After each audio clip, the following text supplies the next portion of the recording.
ایک نابینا عورت ہسپتال میں اپنے بیٹے کے بیڈ کے قریب بیٹھی رو رہی تھی کہ اچانک ایک فرشتہ نمودار ہوا اور اس عورت سے پوچھا، اے خاتون، میں اللہ کی جانب سے آیا ہوں۔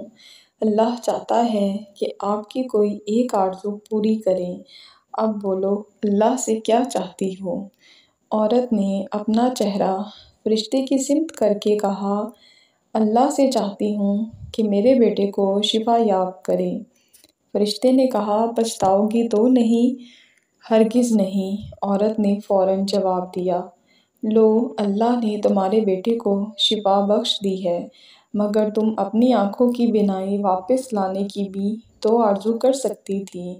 وہ عورت مسکرا کر بولی، تم نہیں سمجھو گے۔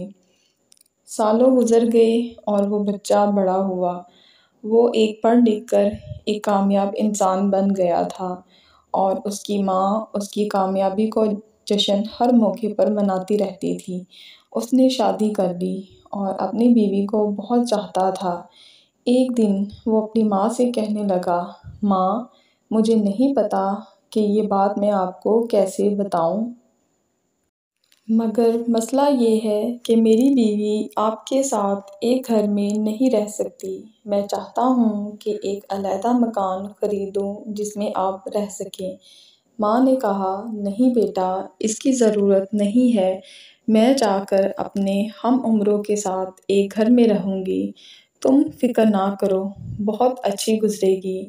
یہ کہہ کر وہ بیٹے کے گھر سے نکل گئی اور ایک کونے میں بیٹھ کر رونے لگی۔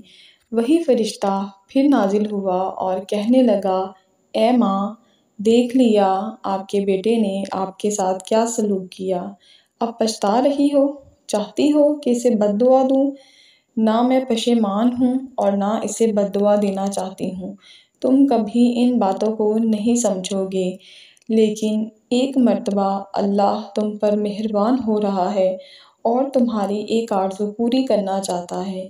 میں جانتا ہوں کہ تم اپنی آنکھوں کی بینائی واپس حاصل کرنا چاہتی ہو، کہو کیا میرا اندازہ درست ہے؟ ماں نے پھر پورے اطمینان سے کہا، نہیں۔ فرشتے نے تعجب سے پوچھا، پھر کون سی آرزو پوری کرنا چاہتی ہو؟ میں چاہتی ہوں کہ میری بہو ایک اچھی بیوی اور ماں بن جائے تاکہ وہ میرے بیٹے کو خوش رکھ سکے، کیونکہ اب میں اس کا خیال رکھنے کے لیے اس کے پاس نہیں ہوں۔ سچ ہے، کوئی بھی رشتہ ماں کا مقابلہ کرنے کے قابل نہیں ہے۔ مزید اچھی ویڈیوز کے لیے ہمارے چینل اردو وائس کو سبسکرائب کریں۔ شکریہ۔